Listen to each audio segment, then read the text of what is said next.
राम राम। आप सभी के अंदर विराजमान परमात्मा के पावन चरणों में प्रणाम। राम राम सारा।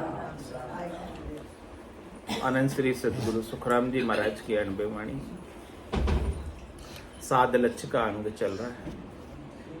महाराज कह रहे हैं कि जो साधना करते हैं, भक्ति करते हैं, भगवान के नाम का सुमिरन करते हैं, उनकी क्या कसौटी है कि वो वास्तव में नाम का सुमिरन कर रहे हैं कि केवल दिखावे का कर रहे हैं। केवल दिखावे का कर रहे हैं या वास्तव में सुमिरन हो रहा है। कह रहे महाराज, कूट कपट मन कामना जिनगट भजन न होय, जे करे तो सुखराम के लोग दिखाओ जो। ये तो दिखावे का भजन है। कह रहे हाथ काम मुख राम, हृदय सांची प्रीत, दरिया ग्रस्ती साध की आई उत्तम रीत। ये रीत अपने को हमेशा बनी रहनी चाहिए, केवल दिखावे का ना हो। हृदय में सच्ची प्रीत परमात्मा के प्रति, सबको परमात्मा भाव से देखें। तो ऐसे अंग लक्षण जो भक्ति करने वाले जनों में प्रकटते हैं, जिसे पता चलता है कि ये वास्तव में भगत है,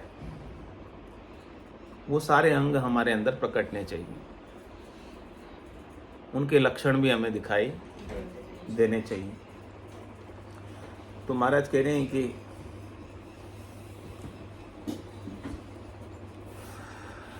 हे लक्षण हरि मिलन का अष्ट अंग लवलीन, पाया तो सुखराम के वे लक्षण्यारा चीन। ये जो लक्षण है, ये जो अंग है, ये हरि के मिलने के हैं। और यदि आपने इन अंग लक्षणों को पाया है तो महाराज कह रहे हैं कि आप हरि से मिलने वाले हो। हरि से मिलने में अब समय नहीं है। अब हरि से मिलने का समय आ गया। ये अंग लक्षण यदि आप में प्रकट रहे हैं तो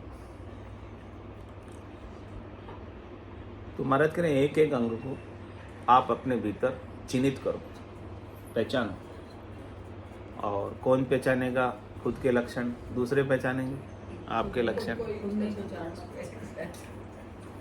खुद के लक्षण खुद को ही पहचाने। खुद को खुद की परीक्षा करनी, खुद को खुद का मूल्यांकन करना।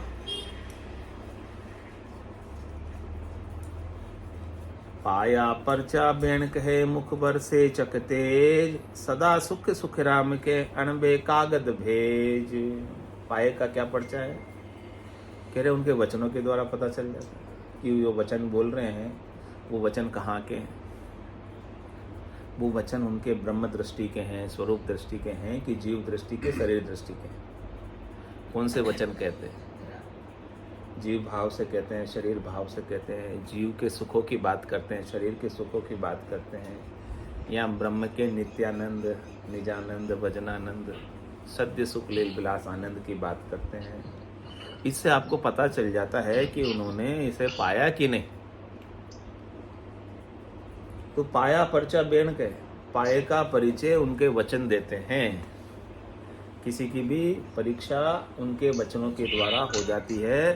थोड़ी देर आप उनसे बातचीत करो, थोड़ी देर आप उनसे ज्ञान चर्चा करो, तो अपने आप पता चल जाएगा कि उनकी स्थिति कैसी है भजन में। तो पाया परचा बेण कहे, उनके वचन आपको बता देंगे, उनके वचन आपको इंगित कर देंगे कि उन्होंने ब्रह्म को पाया, परमात्मा को पाया कि नहीं पाया। और कह रहे मुख बरसे चक तेज, उनके मुख में, वो दरी ले लो, वो दरी,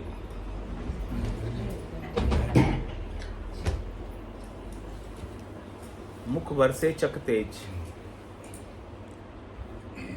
मुख बरसे, मुख पर क्या बरसता है? हाँ, ओज। रामा नाम नूर वाला मुख पर सोवे, तेज पुंज प्रकाशा, तेज पुंज का प्रकाश उनके मुखारविंद पर सुशोभित होता है। उन्हें कभी उदासी होती ही नहीं है, उन्हें कभी दुख होता ही नहीं है, उन्हें कभी शिकन होती ही नहीं है, उन्हें कभी चिंता ग्रासती ही नहीं है। हमेशा उनके मुख पर प्रसन्नता का भाव रहता है। उनके लिए ऑल इज वेल। जो हुआ सो अच्छा हुआ, हो रहा है सो अच्छा ही हो रहा है, और आगे जो होगा उसकी चिंता है हमें। आगे की चिंता तो है ना, आगे पता नहीं क्या होगा, ऐसी चिंता तो है ना। आगे क्या होगा हमारा, मोक्ष होगा कि नहीं होगा, उसकी चिंता है कि नहीं है? अभी तो है। तो महाराज कह रहे जो आगे की भी चिंता ना करे, सही बात।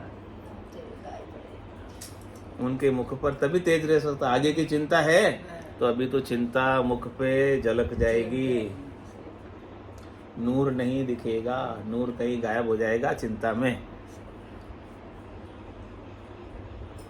तो स्वरूप का नूर, स्वरूप का तेज, सत का नूर, सता का नूर दिखाई देना चाहिए। तो रामा नाम नूर वाला मुख पर सो, मुख बरसे, मुख पर प्रकाश बरसता है, तेज बरसता है, आनंद बरसता है, अमृत बरसता है, और चक तेज। उनकी आंखों में एक विशेष तेजी होती है। आंखें तो सबकी देखती है, लेकिन उनकी आंखें ज्ञान दृष्टि को पाई हुई होती है। उनमें ज्ञान दृष्टि का तेज होता है, यानी एक्सरे वाली आंख होती है जो अंदर तक देख लेती है। ऊपर के आवरण को हटाकर अंदर में ब्रह्म को, परमात्मा को देख ले, वो एक्सरे वाली आंख। ऊपर तो शरीर है, शरीर के भीतर ब्रह्म है, परमात्मा है, तत्व है। ऐसी आंख चाहिए, सूझ वाली, एक्सरे वाली आंख, जो अंदर तक, जड़ तक, मूल ज्ञान तक पहुंच जाए। तो मुख बरसे चक तेज, ऐसा आंखों के अंदर ज्ञान का तेज, यानी उनके नयन भी दिव्य हो जाते हैं, उनके नयन को ब्रह्म दृष्टि प्राप्त हो जाती है, दिव्य दृष्टि प्राप्त हो जाती है, ज्ञान दृष्टि प्राप्त हो जाती है, तुरंत दृष्टि प्राप्त हो जाती है। किसकी कृपा से? सतगुरु की कृपा से प्राप्त होती है। तो पाया परचा बेन कहे, मुख बरसे चक तेज, सदा सुख सुख राम के, अणबे कागद भेज। वो हमेशा फिर सुखी रहते हैं, लील विलास में रहते हैं, आनंद में रहते हैं। ऐसा नहीं है कि उनके प्रारब्ध नहीं आएंगे, उनके भी प्रारब्ध तो आते हैं, प्रारब्ध तो उदय होते हैं, लेकिन प्रारब्ध के उदय होने पर भी दुखी नहीं होते। बोले प्रारब्ध का उदय है, जैसे प्रारब्ध थे वैसा हो रहा है। जाई विधि राखे राम, ताई विधि रही, विधि का विधान मान, हानि लाभ सही है। राम राम राम राम राम राम कहिए। तो वो प्रारब्ध के उदय को भी, प्रारब्ध के उदय होने पर भी, प्रारब्ध कैसे होते हैं? अच्छे भी होते हैं, बुरे भी होते हैं, दोनों तरह के प्रारब्ध होते हैं। तो अच्छे प्रारब्ध उदय होते हैं, पुण्य ही उदय होती है तो सुख का अनुभव होता है, और पापा ही उदय होती है, दुख का अनुभव होता है। लेकिन वो न सुख में सुखी है और न दुख में। सुख दुख दोनों अज्ञानी के, ज्ञानी माने नाही। रामचरण गिरि सिंधु जल जूंदी से दर्पण माही। तो मुख बरसे चक तेज, सदा सुख सुख राम। सदा सुखी वही रह सकता है जो सुख में सुखी नहीं है और दुख में दुखी नहीं है, कैसा भी प्रारब्ध हो।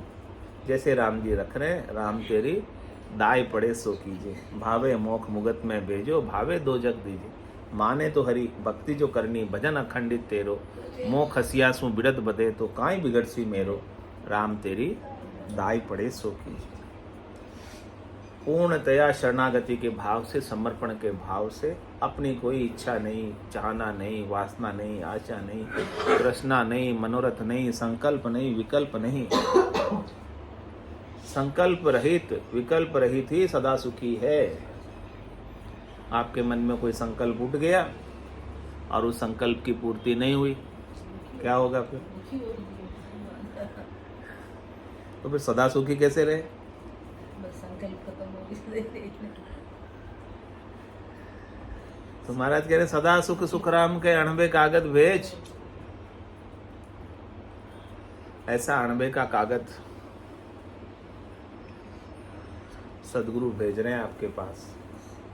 निश्चिंत होने का। अणभय का मतलब भय से वही। रहित होने का, शोक से रहित होने का, डर से रहित होने का, शंका से रहित होने का।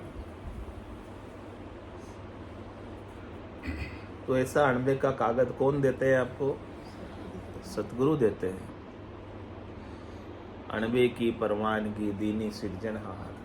जो सदगुरु दे रहे हैं ना, वो कौन है? सृजनहार है, परमात्मा ही है। सदगुरु के रूप में आपको ऐसा ज्ञान अणभय का आपको दे रहे हैं। जम जालम की त्रास सु हंसा करी पुकार, सुखिया साहेब आविया ले जन को अवतार। जो सतगुरु अवतार धर कर आए हैं, इस धराधाम पर शरीर धर के आए हैं, वो कौन है? सुखिया कौन आए? साहेब। साहेब ही आए, परमात्मा ही आए, राम जी आए अवतार लेके सतगुरु के रूप में। और किस लिए आए? हमारे जैसे जीवों का कल्याण करने के लिए, हमें ज्ञान देने के लिए, हमें निर्भय करने के लिए, हमें परमात्मा में मिलाने के लिए, हमारा जीवपना मिटाने के लिए, हमारी 84 मिटने के लिए, हमारा गर्भवास के दुख मिटने के लिए आए।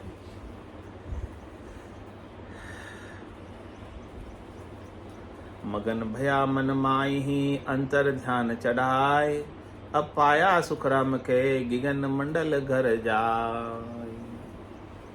कह रहे महाराज, जिसने ऐसा पा लिया सत्य को, पा लिया अविनाशी को, पा लिया अमर फल, पा लिया अगाध पद, अमर पद, अजर पद, तो मगन भया मन माए, उसके अपने मन में मगनता आ जाती, निश्चिंतता आ जाती है, खुमारी आ जाती, संतोष हो जाता है, चिंता रहित हो जाता है, शोक रहित हो जाता है, दुख रहित हो जाता है, भय रहित हो जाता है। अंतर ध्यान चढ़ाए, उसका भीतर में ही अपने स्वरूप में ध्यान चढ़ जाता है। वो कहाँ चढ़ जाता है? अपने निज स्वरूप में, अपने निज घर में, जहाँ से उसे कोई निकाल न सके, जहाँ से उसे कोई हटा न सके, ऐसे निज घर में चढ़ जाता है। कौन चढ़ाते हैं? निसरणी होए चढ़ गया सतगुरु के प्रताप। सदगुरु के प्रताप से आप निसरणी होकर निज घर में चढ़ जाते। निसरणी क्या? सीढ़ी। तो अंतर ध्यान चढ़ाए, इस प्रकार से सदगुरु आपको अपने ही भीतर का, अपने ही स्वरूप का ध्यान बताते हैं। निज स्वरूप का, सत्य स्वरूप का, आनंद स्वरूप का, वास्तविक स्वरूप का, यथार्थ स्वरूप का ध्यान बताते हैं और आपको उस ध्यान में निज घर में चढ़ाते हैं। अब पाया सुखराम के गिगन मंडल घर जाए। जिसने ऐसा ध्यान पा लिया, वो उसका वासा कहाँ हो जाता है? आसन हमारा गिगन मंडल में। रहूं जगत के माही, मेरे को मेरा जन जाने, औरा को गम नाहीं। उसका आसन, उसका उठक बैठक, उसका रहना गिगन मंडल में, उसका वासा गिगन मंडल में हो जाता है। उसकी सुरता गिगन मंडल में लगी रहती है, निज घर में लगी रहती है। वो गिगन सदस्य हो जाता है, व्योमातीतम हो जाता है, त्रिगुण रहितम हो जाता है, कालातीतम हो जाता है, अकाल मूर्ति हो जाता है।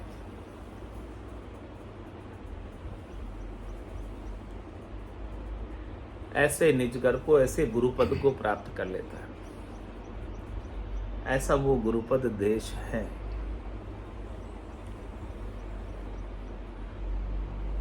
महाराज के पाये की परख क्या है? तत्वमस्य आदि लक्ष्यम। तत्वमसि, तत्व तमसि, तत्व तुम ही हो, तुम तत्व के जैसे ही हो, ये एक महावाक्य है। तत्व त्वम असि, आदि इसलिए लगाए। ऐसे 4 महावाक्य हैं। अहम ब्रह्मास्मि, अहम ब्रह्म परम धाम, तत्व तम असि, अहम परम ब्रह्म विज्ञान, ये 4 महावाक्य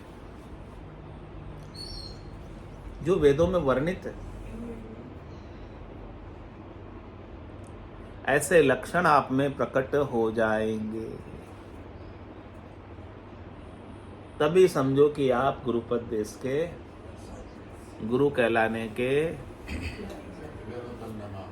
गुरुतम नमामि, ऐसे गुरु को नमस्कार। तो पाया की पारक सुनो।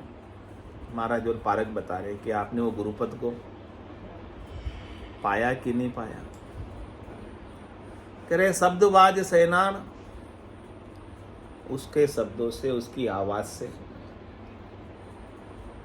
उसकी सेनानी पता चलती है। उदहे सुखराम के भारी बोल पीछा, जिसने ऐसे स्वरूप को पाया, गुरुपद को पाया, उसकी देह से भारी बोल निकलते। भारी यानी अमोलक बोल, अगम देश के वचन, अगम देश की अणबे ऐसी, सुनता ही सुख आवे, गरजे सबद सुधारस बरसे, भरम करम सब ढहावे। ऐसे भारी वचनों को पहचानो, अमृतमय वचनों को पहचानो कि उनके मुखारबिंद से ऐसे अमृतमय वचन जो हमारे मृत्यु के भय को भी मिटा दे। ऐसे वचन उनके मुखारबिंद से निकलेंगे और आप अपने कानों के द्वारा श्रवण करोगे, फिर उसके ऊपर मनन करोगे, फिर उनका निधिध्यासन करोगे, तब आपके वो वचन भी आपका अनुभव बन जाएंगे। आपको भी ऐसे ब्रह्म का अपरोक्ष साक्षात्कार हो जाएगा, मानव जीवन सार्थक हो जाएगा। तो ऐसे भारी वचनों को महाराज कहने कि आपको क्या करना है, सतगुरु के अंदर पहचान करनी है। तो जिनके ऐसे अगम देश के भारी वचन आ रहे हैं, समझो वो वास्तव में सतगुरु हैं। और जो ऐसे वचन नहीं कह रहे हैं, 3 लोकों की फलों की प्राप्ति के वचन कहते हैं, करनी क्रियाओं का उपाय बताते हैं, अन्य उपाय बताते हैं, हद के व्यवहार बताते हैं, लौकिक व्यवहार की बात करते हैं, वो सतगुरु नहीं है, वो हदगुरु है, असतगुरु है, सतगुरु नहीं है। हदगुरु कह दो चाहे असतगुरु कह दो, क्योंकि वो असत बातों को बताते हैं, असत बातों में उड़ जाते हैं, बीच रास्ते में छोड़ देते हैं। असत बातों में ही लगाते हैं। जितनी भी करनी क्रिया की बात है वो सब पाप पुण्य की बात है, और सतगुरु मिलेंगे वो आपको पाप पुण्य दोन्यासु न्यारा, भरम करम दोन्यासु न्यारा, जहाँ सु रहो लिवलाई, कह सुखराम राम बिन जग में सभी कर्म उपाय। तो महाराज कह रहे कि पाया की पारक सुनो, शब्दबाज सेनान, ऊदहे सुखराम के भारी बोल पिछाण। पहचानो ऐसे, सतगुरु की पहचान होगी तभी तो आप सतगुरु का संग करोगे, उनके ज्ञान का संग करोगे। पहचान नहीं होगी तो सतगुरु को ही सतगुरु मानकर अपने समय को ऐसे ही गंवा कर चले जाओगे। और क्या पहचान है सतगुरु की? 8 पहर रहे एक सा, बदन पलटे ना, रूप चढ़े सुखराम कहे, दिन दिन दूना माय। पहचान 8 पहर रहे एक सा, 24 ही घंटे एक जैसे रहते हैं, फिर तो सोते ही नहीं होंगे, जागते रहते होंगे 24 घंटे। एक जैसे रहने का मतलब कुमारी लगी रहती है। 8 फोर रहे एक सा। एक कौन है? केवल्य तत्व तमसी, वो तत्व की तरह रहते हैं, उनके भीतर तत्व का विचार रहता है, स्वरूप का विचार रहता है। आपका स्वरूप कभी अंग अपना पलटता ही। नहीं। महाराज ने कहते बदन पलटे ना है, बदन तो पलटता है। बदन किसको कहते हैं? शरीर को। कि वो बचपन में जैसा आपका शरीर था वैसा आज है क्या? जैसा आज है वैसा कल नहीं रही। रहेगा क्या? तो सदगुरु का भी शरीर नहीं बदलता क्या? महाराज ने कहा बदन पलटे ना है। पूरा स्थिर रहता है। हाँ, It's 8:30. महाराज ने कहा तो कि झूठा थोड़ी कहा, सच्चे का होगा। सही। यहाँ झूठा लग रहा है। महाराज ने कहा बदन पलटे ना है। हाँ? दिन दोनों रात सोना पड़ता है वो। अब यहाँ बदन का क्या तात्पर्य लगा हुआ है? महाराज ने तो बोल दिया कि बदन भी नहीं पलटना चाहिए। बदन तो हम देख रहे हैं, कितने सदगुरु आ गए, कितने सदगुरु चले गए, सबका बदन पलट गया।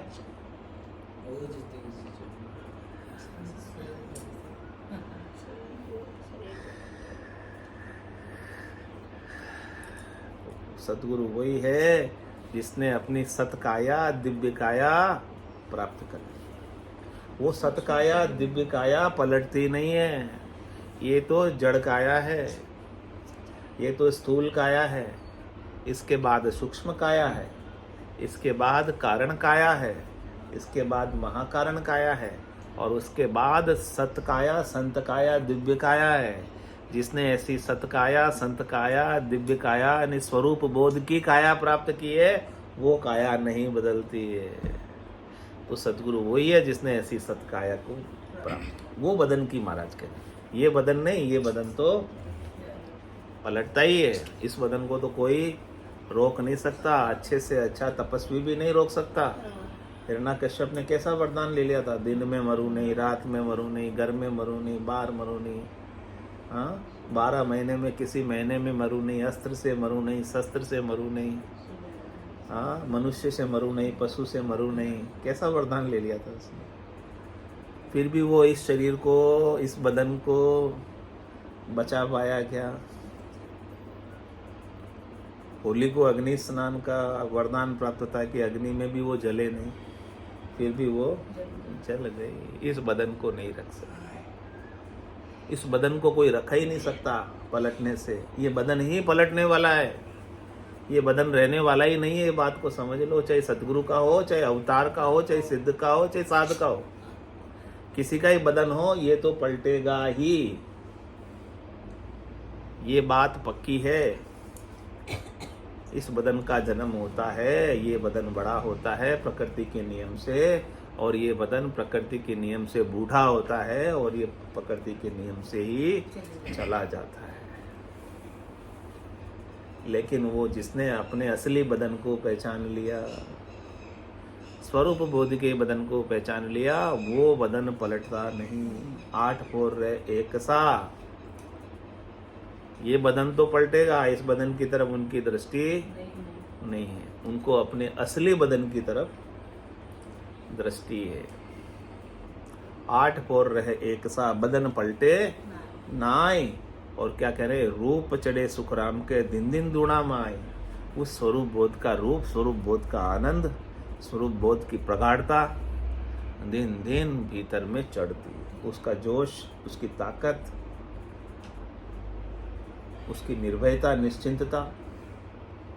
जैसे जैसे ज्ञान का जोर बढ़ता है, वैसे वैसे निश्चिंतता आती जाती, निर्भयता आती जाती। इस बदन के पलटने का डर भी उनका खत्म हो जाता है। इस बदन के जाने का डर भी समाप्त हो जाता है, क्योंकि उन्होंने अपना असली बदन प्राप्त कर लिया सद्गुरु की कृपा से, ज्ञान से। करें दिष्ट तेज मुख भल हले, वायक वचन सतोल, पहुंचा लक्ष्य सुख राम कहे, भरमता के दे खोल। और क्या लक्षण है कि वो पहुंचे कि नहीं?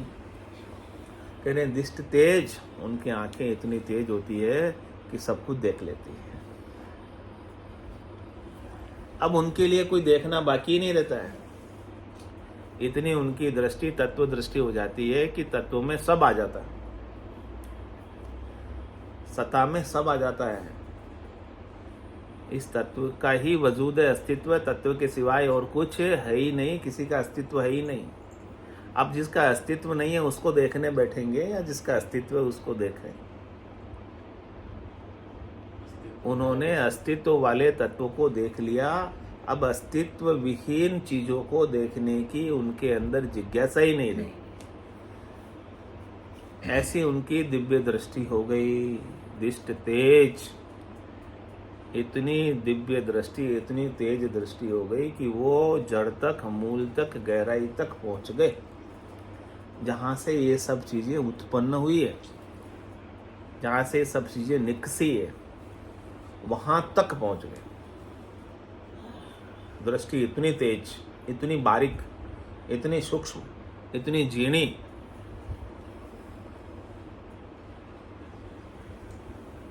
हीरे कहाँ मिलते हैं? गहराई में मिलेंगे। तो दृष्टि भी उसके लिए गहराई तक। दृष्टि अर्जुन की तरह मछली की आंख की तरह भी रहती है। तो इसलिए कहा दिष्ट तेज और मुख भल हले। उस दिव्य दृष्टि को पाकर, ब्रह्म दृष्टि को पाकर, ज्ञान दृष्टि को पाकर, श्रुत दृष्टि को पाकर, उसका जोश, उसकी ताकत उनके मुखार बिंद पर शोभित होती। मुख भल हले।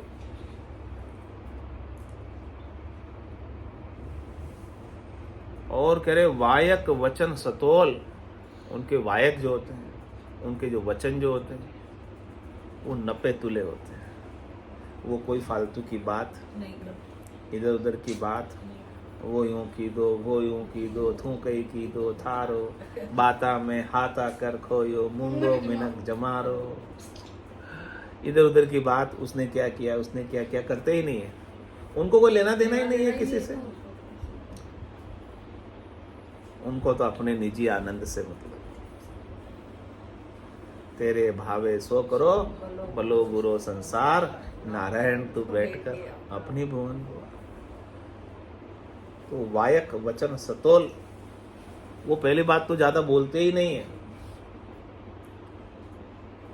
बोलेंगे तो बहुत कम और बोलेंगे तो सार गर्भित। उनके एक एक वचन अमृत के समान होंगे। एक एक वचन में ज्ञान होगा। सतगुरु को एको शब्द मन कोई लेवे मान, तो सहज होते संतदास मुश्किल सुआसान। उनके वचनों में सारी मुश्किलें हल करने की शक्ति है। उनके वचनों के सामने कोई मुश्किल टिक ही नहीं सकती है। ऐसे वचनों की ताकत उनके पास है। ऐसे शब्दों की ताकत उनके पास है। कह सुखराम शब्द की महिमा, कहता बनिए न काई, साधन ध्यान बिना सुन सिमरन, लिया अमर कर जाई। सदगुरु अपने शब्दों के माध्यम से शिष्यों को तार देते हैं, बिना ही साधन करवाए, बिना ही ध्यान करवाए, बिना ही सुमिरन करवाए, अमर पद की प्राप्ति करा देते हैं। ऐसे उनके वायक वचनों में ताकत होती है। वचनों की अनिर्वचनीय शक्ति है। वचनों की शक्ति को कह नहीं सकते। वायक वचन सतोल। पौता अलग सुखराम के, भरम ताक दे खोल। और पहुंचे हुए के क्या लक्षण, कैसे पहचाने? महाराज कह रहे कि जो आपके भ्रमों का विध्वंस कर दे, जो आपकी अज्ञानता का नाश कर दे, जो आप माया मोह भ्रम की मोह निशा में सो रहे हो, मोह निशा सब सोहनी आ रहा, देखा ही स्वप्न विभिन्न प्रकार। आप मोह निशा में सोते सोते विभिन्न प्रकार के सपने देख रहे हो संसार के। जो इन संसार के सपनों को भ्रम बता दे कि जो कुछ भी आपने इस संसार में देखा है वो सब झूठा है, जो दिखे सो सकल विनाशी, ये बात जो बता दे, ये आपके भ्रम का विध्वंस कर दे, जो वो वास्तव में सद्गुरु कहलाने का अधिकारी है। बाकी और जो आपको मोह निशा में सुलाए, मोह निशा के सपने दिखाए, मोह निशा के सपनों के अंदर अपने आप को मोटा बनाने का प्रयास बताए, मोह निशा की वस्तुओं को इकट्ठा करने का प्रयास बताए, बचाने का प्रयास बताए, रखने का प्रयास बताए, रोकने का प्रयास बताए, वो सतगुरु नहीं है, वो असतगुरु। जो इसे भ्रम सिद्ध कर दे पूरे संसार को, शरीर को, इंद्रियों को, वस्तुओं को, व्यक्तियों को, ये सब अस्तित्व विहीन है, इनका अस्तित्व है ही नहीं, ये बात जो बता दे, आपका जन्म भी भ्रम है और आपकी मृत्यु भी भ्रम, ये बात जो बता दे, वास्तव में आपका जन्म होता ही नहीं है, केवल प्रतीत होता है, दिखता है इन आँखों से, और जो आँखों से जो दिखता है वो सब सच्चा ही होता है। नहीं होता? क्यों? दिख रहा है ना आँखों से, दिख रहा है तो कैसे झूठा माने? कानों से सुनी तो फिर भी झूठी मान सकते हैं, लेकिन आँखा देखी,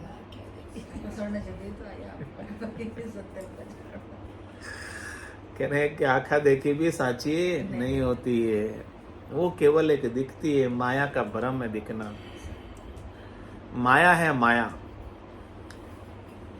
ये आंखें माया को ही देख सकती है, ब्रह्म को नहीं देख सकती। या नैना नहीं देखिया अजब अनुपम चैन, सुखराम सुरत नैन सु देख कर भाका तू अब बैन, तो दिष्ट तेज मुख भल ले वायक वचन सतोल, पौथा लख सुखराम के भरम ताक दे खोल। आपके ऊपर भरम के मोटे मोटे ताले जड़े हुए हैं, इन तालों को कौन खोलेगा? ताड़ा ताक सबदी खोले, रंकार धुन आगम बोले।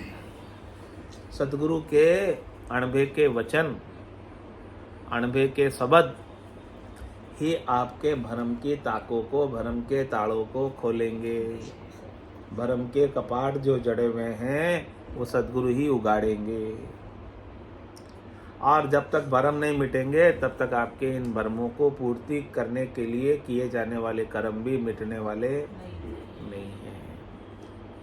कर्मों को मिटाने के लिए भरमों को मिटाना आवश्यक है, और भरमों को सद्गुरु अपने ज्ञान के माध्यम से मिटाते हैं, अपने वचनों के माध्यम से मिटाते हैं, अपने शब्दों के माध्यम से मिटाते हैं, अपनी उपदेशना के माध्यम से मिटाते हैं, अपने व्याख्यान के माध्यम से मिटाते हैं।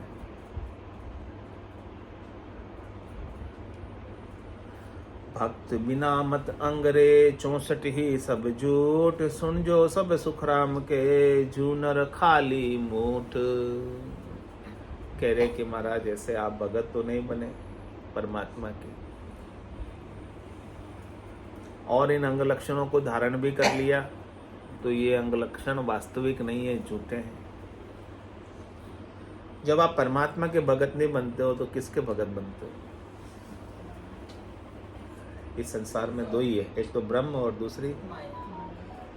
तो जो ब्रह्म का भगत बन गया वो माया से अलग हो गया, और जो ब्रह्म का भगत नहीं बना वो किसका भगत रहता है? फिर वो क्या चाहता है? फिर जब माया चली जाती है तब क्या करता है?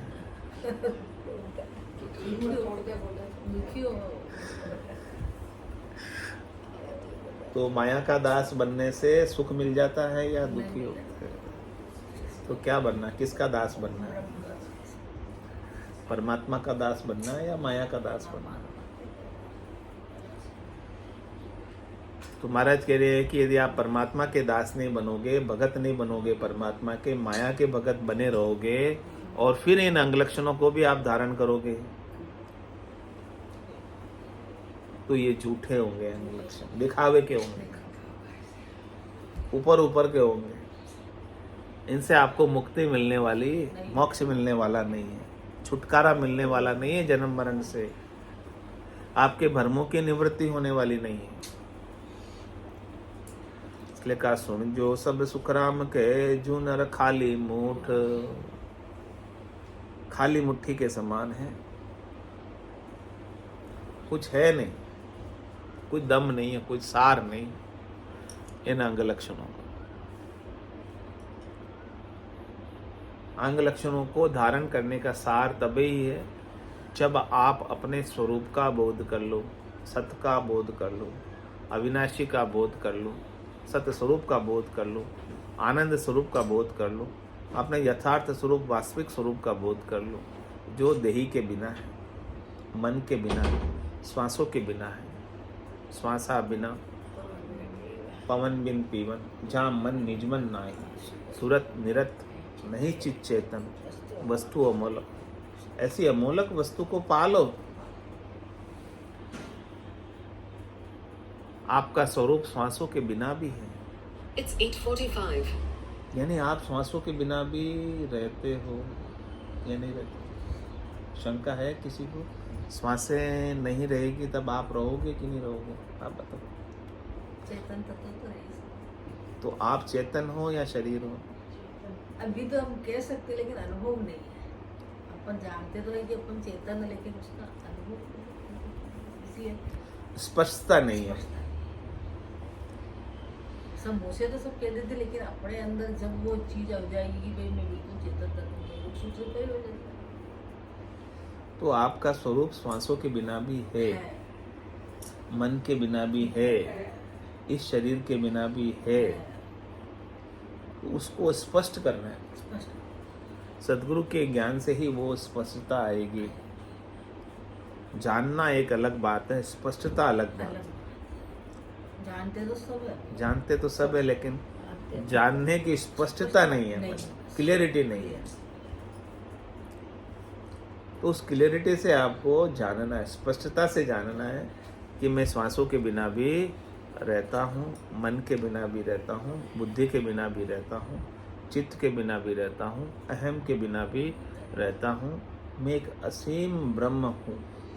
इस स्पष्टता के साथ आपको भक्ति करनी है, राम नाम का सुमरण करना है। तो राम नाम की याद से आपकी स्पष्टता और अधिक बढ़ती जाएगी। और जैसे जैसे आप एकदम स्पष्ट हो जाओगे आप अपने स्वरूप के अंदर, वैसे ही आप मुक्त हो जाओगे जीते जी। स्वामी जी श्री राम सद्गुरु देव जी महाराज ने धन्य हो, धन्य हो। परम दयाल सद्गुरु सुखराम जी महाराज ने धन्य हो, धन्य हो। श्री सद्गुरु सुखराम जी महाराज के ज्ञान स्वरूप भगवान है, धन्य हो, धन्य हो। केवली भगवंता ने धन्य हो, धन्य हो। जीवा तारण जहाज ने धन्य हो, धन्य हो। मोक्ष के मालका ने धन्य हो, धन्य हो। अनंत कोटि संतान ने धन्य हो, धन्य हो। राम सभा में राम राम सा राम राम सा